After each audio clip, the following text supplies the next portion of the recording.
अच्छा, आपने एस्ट्रोलॉजी के थ्रू तो बताया कि भाई किसी की कुंडली देखकर आप बता सकते हो, किसी की डेट ऑफ बर्थ जानकर आप बता सकते हो कि भाई इसके लास्ट जन्म के या फिर इसके पास्ट कार्मिक ऐसे बैगेजेस हैं जो ये भोग रहा है इस जन्म में, क्योंकि कहते हैं कि कुछ लेने और कुछ देने ही इस जीवन में आप आए हैं।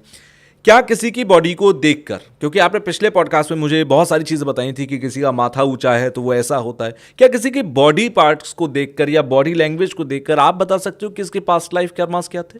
तुषार जी, बहुत इजीली ये चीज पता लग सकती है उससे पहले कि इस जातक की पास्ट लाइफ में मृत्यु कैसे हुई थी, और उसके माध्यम से हम पहुंच सकते हैं कि इसके कर्म क्या थे। अच्छी। अब आप देखेंगे कि कई लोग होते हैं जिनके फेस पे स्कार होता है, बिल्कुल।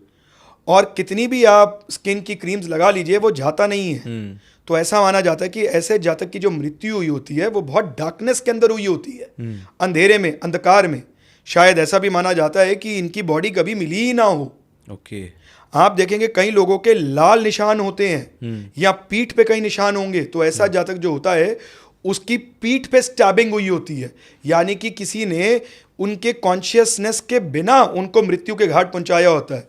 और जिन लोगों के फीट पे, हाथों पे या शरीर के किसी भी अंग पे गहरे डार्क रेड कलर के या हनी कलर के ज़्यादा बड़े बड़े निशान होते हैं, ऐसे जातक की जो मृत्यु हुई होती है वो अग्नि के कारण हुई होती है। ओके। तो ऐसा हम बहुत इजीली पता लगा सकते हैं।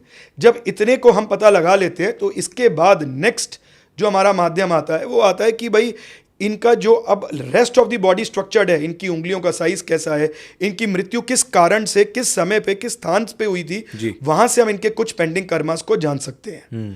आपका जो शरीर है वो बहुत कुछ बताता है, एक एक निशान, एक एक रेखाएं बहुत कुछ बताती हैं। तो इस पे आउट ऑफ द कोर्स इस सीरियस टॉपिक से मुझे एक चीज़ और ध्यान में आ गई। तो मेरे पास कोई ऐसे ही आया था और वो अपने कुछ निशान दिखा रहे थे।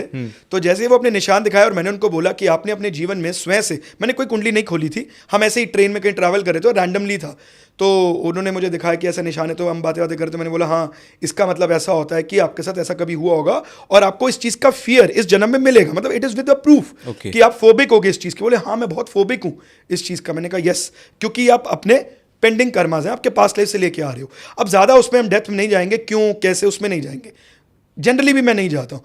तो ऐसे जब मैं उनका हाथ देख रहा था तो मैंने बोला आपने अपने जन्म में खुद से बहुत पैसा कमाया है, और इतना पैसा कमाने के बाद आज आप इस स्थिति में हो कि आप बड़ी दुविधा में हो कि मुझे ये मटेरियलिस्टिक जीवन जीना है या नहीं जीना है। तो ये जानने के बजाय कि मैंने ऐसा कैसा बताया, तो वो जानने में इंटरेस्टेड हो गए कि मैंने क्या चीज़ को देख के बताया। तो आज मैं आपके साथ भी ये चीज़ शेयर कर देता हूँ। तो देखिए, हमारी हाथ की रेखाएं होती हैं, ठीक है, जिसकी हाथ की रेखाओं में ये हार्ट लाइन होती है। तो मैं ज़्यादा टेक्निकल नहीं हो रहा हूँ, मैं बड़ा सिंपल तरीके से समझाऊंगा क्योंकि हर कोई समझ सके। तो ये वाली लाइन देखिए, ये रेखा हर किसी के, ठीक है, आपको हाथ में मिलेगी, जो फिंगर्स के पास में है। बिल्कुल, इसको हार्ट लाइन बोलते हैं, जो सबसे पहली रेखा ऐसे जा रही है। तो ये जो रेखा जब आगे जाती है और आगे जाके ये दो मुंह बन जाती है, ये condition 1 of a millionaire. Okay. उसके बाद आपकी ये दूसरी रेखा आती है, ये वाली, चलिए मैं नाम नहीं लेता हूँ, टेक्निकल हो जाएगा। तो ये वाली जो रेखा आपकी आ रही है, अगर ये भी आगे जाके दो मुंह हो जाती है, कंडीशन 2 ऑफ अ मिलियनेयर। और अगर इन दोनों को फेट लाइन, भाग्य की रेखा ऐसे चीरती हुई आगे जाए और ये एक मछली सा निशान बनाए, तो ऐसा जातक कंडीशन 3 100% सेल्फ मेड मिलेनियर होगा ही होगा। अच्छा, दो कंडीशन मेरे से मैच हो गई है। ये तीनों कंडीशन वैलिड रखती है फॉर अ मल्टी मिलेनियर। दो रखती है तो आपको बहुत सौभाग्य मिलेगा, बहुत अच्छा होगा। जितनी कंडीशंस फुलफिल होंगी उतनी स्टैंपिंग ज्यादा स्ट्रांगली हो जाएगी। तो ये जब हम देख के बता सकते हैं, और आप ये कहीं भी अप्लाई कर लीजिए, आपको 100% इसका रिजल्ट मिलेगा ही मिलेगा। तो यहां पर हाँ, एक चीज इसमें बड़ी कॉन्ट्राडिक्टरी है कि जिसके पास 50 करोड़ है वो कहते हैं कहाँ हूं मैं मिलेनियर। तो इसकी कोई परिभाषा खत्म हो गई है आज के डेट में, तो इसकी परिभाषा नहीं है। व्हाट इज मिलेनियर, इसकी परिभाषा समाप्त हो चुकी है। तो यहाँ पर ये चीज़ थोड़ी सी कॉन्ट्राडिक्टरी आ जाती है। बाकी ये आपको बहुत सुखद शाहूकार मिलेंगे ही मिलेंगे। तो ठीक है, हमारे जो इस वक्त व्यूअर्स हैं, आप देखकर जरूर बताइएगा कि आपके हाथों में कितनी लकीरों के फॉर्मूला सेट हुए। 3 कंडीशन आपने बताई है, मेरी 2 मैच हो रही हैं, आपकी कितनी मैच हो रही हैं, आप जरूर नीचे कमेंट बॉक्स में लिखिएगा।